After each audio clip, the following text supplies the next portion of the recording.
Well, hello. I'm going to be taking the pro, so that means the burden of proof is on me.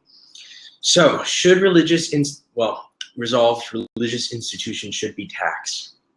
Well, I don't think this is the right framework of the debate. Really, it's really hard to define what a religious institution is. I mean, everybody remembers the whole John Oliver, Our Lady of Perpetual Exemption parody church. And I think once there's a Colorado swing club that incorporated as a church in order to, get around zoning restrictions.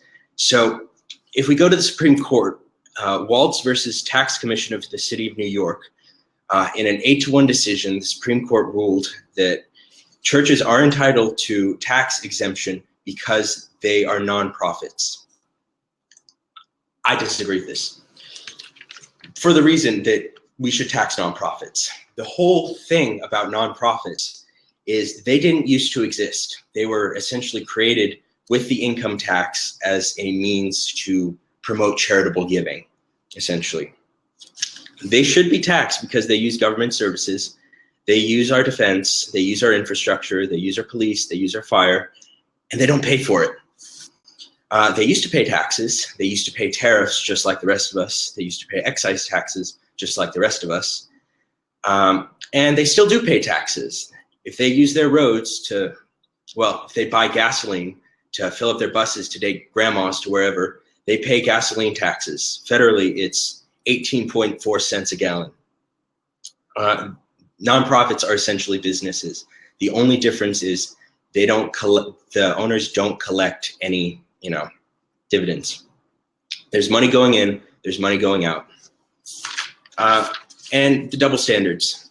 If people on Patreon or PayPal accept donations, they're taxed. If churches accept donations, they're not taxed. Why is it that if collectively we lose our obligation to pay property taxes if we buy, say, a meeting hall, as opposed to if we're a church? I really don't like this hypocrisy. So, pass the mic to you. Okay, well, I'm going to start off with my prime points before I move on to addressing yours. First of all, you say that churches are not taxed because they are quote-unquote nonprofits. What they actually are is defined as exempt entities under Section 501c3 of the tax code.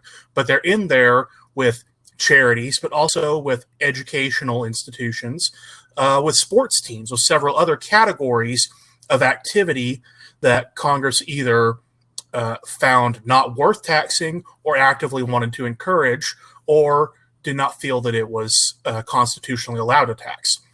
Now, you cite certain types of taxes that churches do pay, and I commend you for that because it's often said, oh, churches don't pay taxes, but they do pay taxes such as sales taxes, as you say, gas taxes. So what the discussion really is about whether or not churches should pay taxes on the donations they receive as if that were income. And that's what is specifically problematic in this discussion.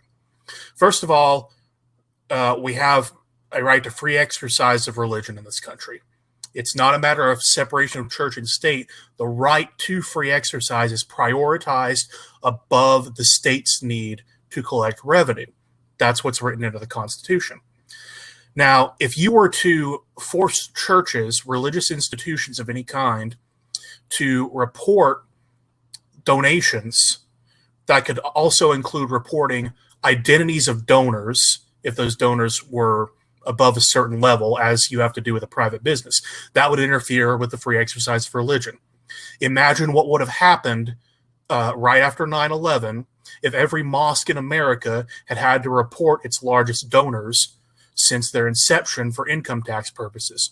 Do you think that information would not have been used to suppress free exercise of Islam? Second, and this is the thing that bothers me the most, where do people think these massive rich churches are? You've got your small number of people like Joel Osteen and Pat Robertson and Creflo Dollar, but those people pay taxes now. because they found it more to their advantage to move their for-profit activities into taxable entities and to stop taking salaries from actual churches. The majority of churches and religious institutions you're talking about already operate on shoestring budgets, which leads to my third point. They're already spending most of their money on things that would be exempt for a business anyway, like salaries, health coverage for employees, promotional materials. So what money do you think you're going to get from these churches exactly with that being the case? Go ahead. I honestly don't care what money we get. This is a principle matter. I mean, double standards in taxation you brought up. Really, the government shouldn't care what we do. It should just be blind to who we are and what we do. And essentially, the tax code is only about raising revenue.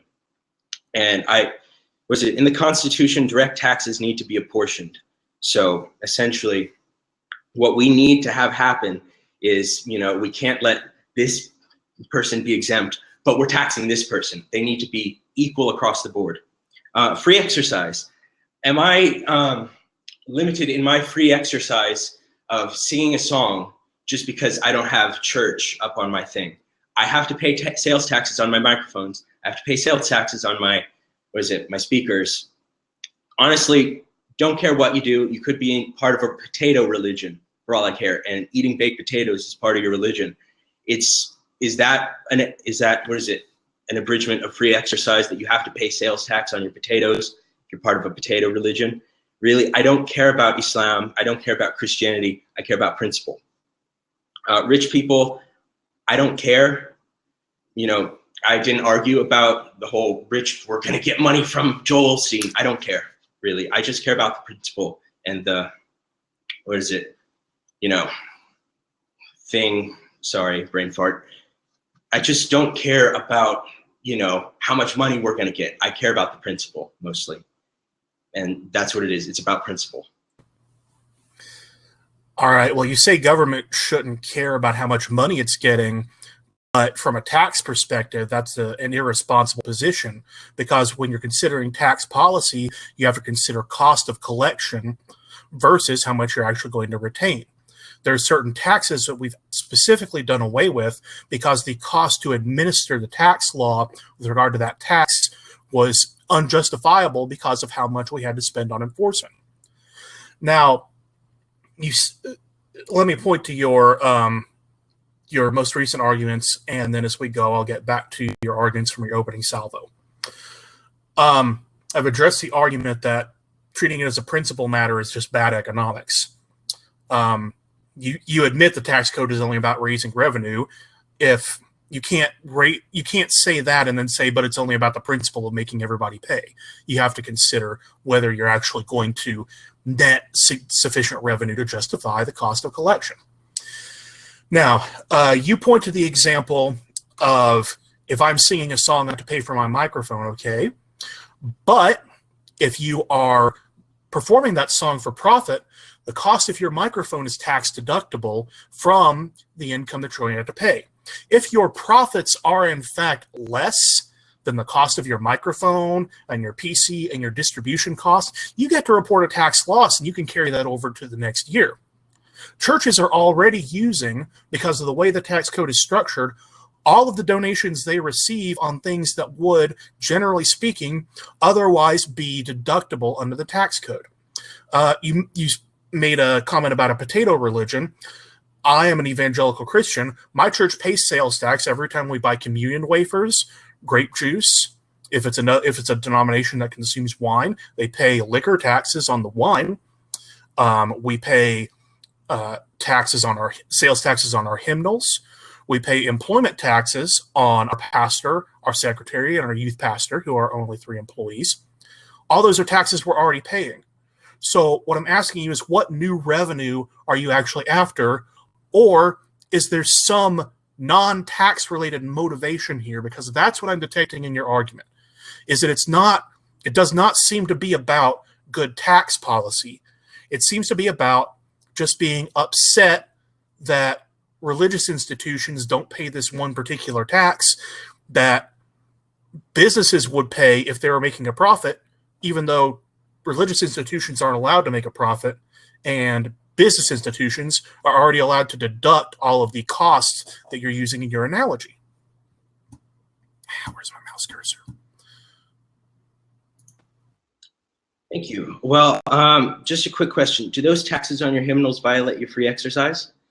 When I was using the song singing analogy, I was talking about for personal use, essentially. Well, unless you're Hillsong, you're not making money off of your songs that you're singing in church, probably. So I was using it in a personal use perspective. When you're talking, well, yeah, I am upset that some people don't have to pay taxes that other people do. I mean, the whole point about, the rule of law is that we're all equal. We all have to do certain things. We don't want to be, well, at least I don't want to be part of a medieval European aristocracy where, the church owns half the land in the country. Well, I'm not saying you do. I'm not saying you do, honestly. I just think that in a secular nation, we shouldn't be giving either penalties or, benevolences to religious institutions. We should just, have government be the institution that we use to protect our freedoms. Was it Declaration of Independence? Men established governments in order to protect the liberties that were before defined as life, liberty, and pursuit of happiness. So I'm really not arguing that we're going to balance the budget and, fix the deficit by doing this. I'm just saying this is a matter of principle. And I'm not just applying it to religious institutions. I'm applying it to nonprofits in general, because these are artificial entities created by the tax code because they didn't exist prior to, I mentioned this before, they didn't exist prior to the income tax. We all paid tariffs. We all paid the excise taxes. And honestly, it would be better if we just had a consumption tax that's taxed our spending rather than our earnings. That's a debate for another time. But honestly, I think that we should do this. Well, sorry, brain fart again. Honestly, I think, damn it, another brain fart. We should have a code that is blind to whether you're a Muslim, whether you're a Christian, whether you're an agnostic. We should just think of land as land, and if you own it, you owe taxes to the local government to pay schools. I mean, I don't like it that my dad has to pay money to the local government to fund the schools, and the Methodist church down the road doesn't. It just doesn't seem equitable. And the same would even go for the YMCA. I'm sad that my dad owes taxes on our home, but the Y doesn't. It really doesn't have to do with profit. It has to do with private ownership being taxed, essentially. So you mentioned, bye. All right. Well, now we've veered into another form of taxation that churches are traditionally exempt from, which is property taxes. First of all, you want to get back into history. A part of the reason that churches were exempt from paying property taxes is that they kept up cemeteries that nobody else would claim ownership to. But that goes into a local law thing that we don't need to get into here. You mentioned ownership of churches, of church land, church buildings. But increasingly, newer churches are having to rent public spaces. Those churches are paying property tax by form of paying their rent. So there's another way in which some churches do pay that property tax, and really we're back to just talking about the income tax. Now you say, the government should not bestow either penalties or benevolences on religious institutions. That's all well and good until you start levying federal income taxes on religious organizations. And first of all, you've created an artificial barrier to entry for the smallest religious institutions, which again are the plurality of the kinds of religious institutions we have in this country: small houses of worship, community houses of worship. Mega churches are not the norm, neither are Catholic cathedrals anymore. Second, and kind of conversely, if you try to set some sort of threshold, well, churches below this income level are taxed at a lower level, the same way you do with individuals. Then you have created a government establishment of religion, and you have said government prefers it when religion stays small and irrelevant. And that's every bit as dangerous as having a state church that says every other church is irrelevant, or every other church needs to be small and stay in their lane, which is exactly the attitude that the Pilgrims were attempting to escape from the Catholic Church and the Anglican Church. They didn't like small communities. They wanted monopolistic government affiliated entities. That's something we've avoided in this country by not allowing the government to prefer one church over another, whether through the tax system or through something else. Now, one more thing that you say, you're upset that churches don't pay taxes to the local government to pay schools, but they do. We've already talked about this. They pay local option sales tax, which goes directly to the schools proportionally. They pay, I know in Tennessee, they pay corporate filing fees every year to certify that they are indeed still a functioning entity. That goes to the state, which goes back to the schools. Well, definitely you're right. What is it? What I'm saying is ideally land shouldn't be taxed, but since it is, we have to be equitable. Direct taxes have to be apportioned as per the Constitution. You talked about how certain churches rent public land. Okay, but you still haven't addressed churches who do own their land, who don't have cemeteries. I know you talk about cemeteries, and aren't paying taxes on it, where the rest of all private entities who are not nonprofits actually do. Again, you haven't addressed what I said in my opening statement. I'm against all nonprofits doing this, not just religious institutions, because what is a religious institution? You really haven't defined that. I'm saying it's not definable, so we should just turn this argument into nonprofits. Like someone could just walk up, claim a new religion, and the government kind of has to go along with it. Like as per my mention of the Colorado Swing Club, they called themselves a church for zoning restriction laws. I mean, if anybody can claim to be a church, and the government has to allow it, because otherwise, if the government starts defining what is and what isn't religion, that gets them into some nasty constitutional issues. Yeah, you talk about barriers to entry. So it's really dependent on the rates, not so much the, it existing or not. I can pretty much guarantee that a small church can afford maybe $100. So really, we're just talking about principle rather than we're just talking about, Winston Churchill and the lady, he asked her to come to bed with her for $5 million. She said yes. Then he asked for $100. And then she said, "What do you assume I am, a cheap whore?" And he said, "Yes, we're just negotiating over the price now." That thing where it's just a function of rate rather than principle in that respect. Yeah. Okay, I haven't been able to verify your repeated claim about a Colorado strip club claiming it was a church. I did find in Fort Collins, Indiana, where a church bought what used to be a strip club and renovated it into a church. So maybe there's some crossed wires there.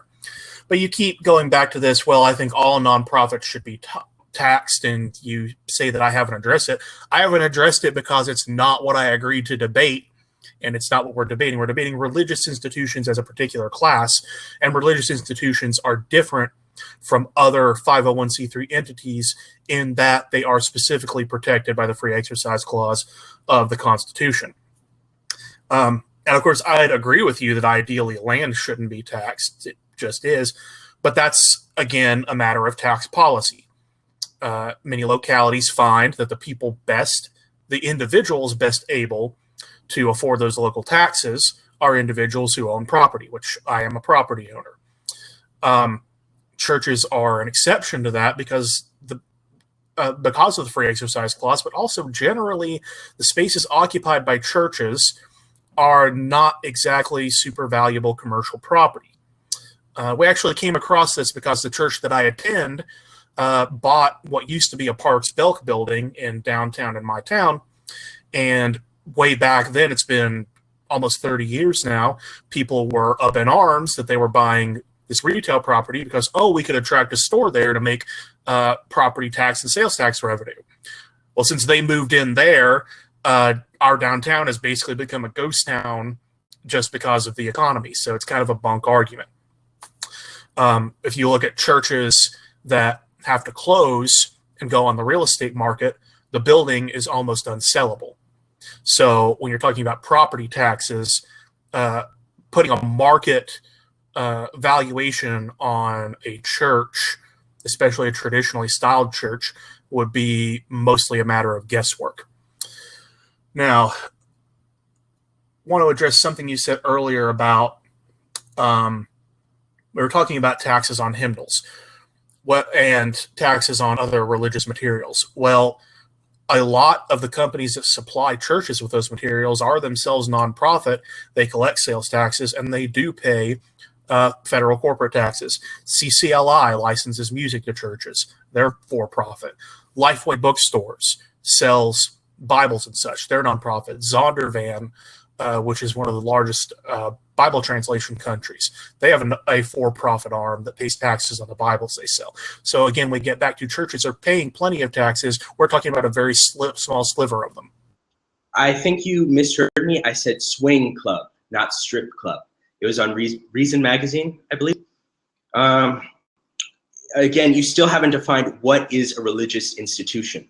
Anyone can claim to be a religious institution. Our Lady of Perpetual Exemption, John Oliver. And the government has to go along, or else you get into constitutional issues of the Establishment Clause. You said, what was it? Oh, talking about your violation. You didn't mention whether or not, I asked you, does having a tax on your hymnals violate your free exercise? I didn't care about Zondervan, Lifeway, all of that. Does it violate your free exercise? And yeah, the big issue, what is a religious institution? You can't objectively define it.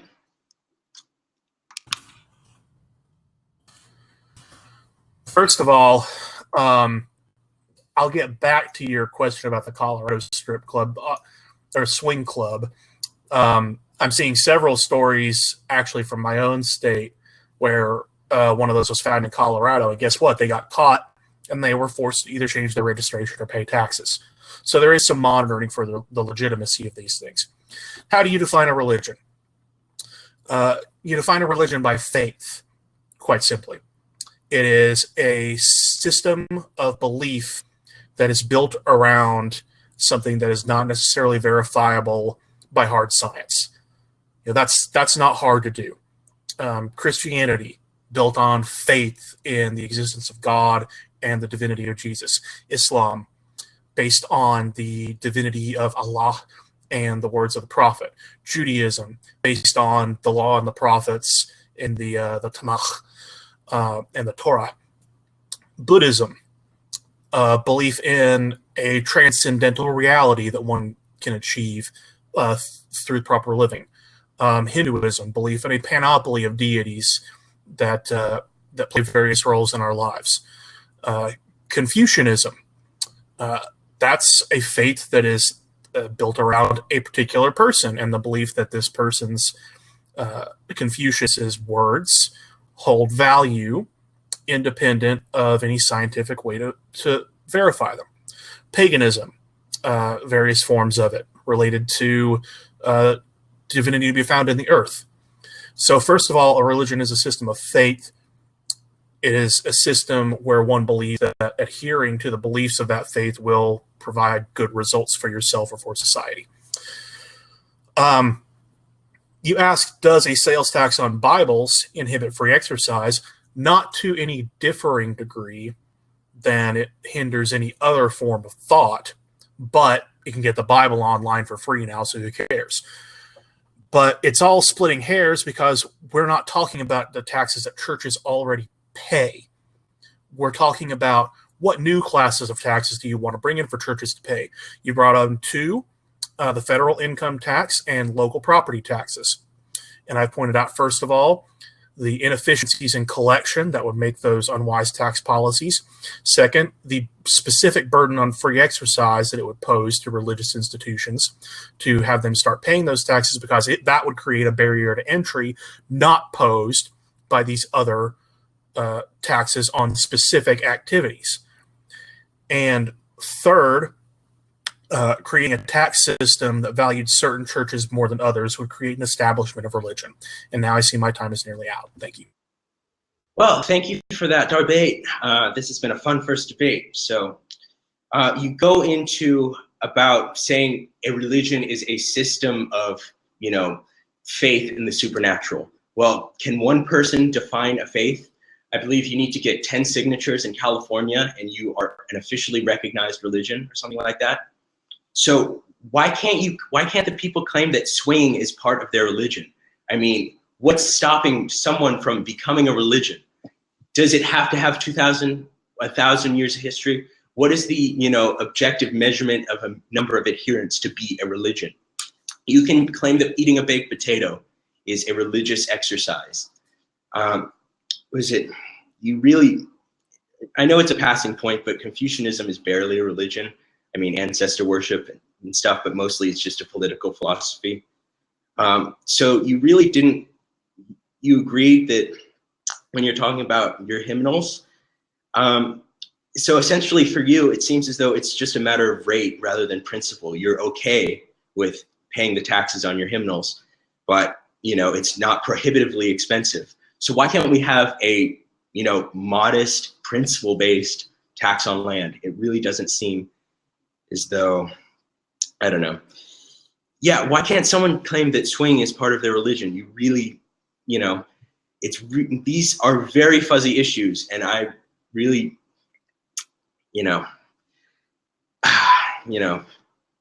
I say a lot. Anyway, so it seems as though we're having double standards. I mentioned this before. People who accept Patreon or PayPal donations have to pay taxes on it. Churches don't. Why is it that we lose our obligation to the state when we, come together under the banner of religion rather than, just as being ourselves? Yeah, you're right. Churches do pay taxes now. I'm just arguing this on principle, not on, any really economics-based standards. All right. Thanks for the debate. I see my time's up. So I really don't have much more to say. Thank you very much for being my first debate partner, and I'm glad we kept this to the issues. We didn't talk about each other personally.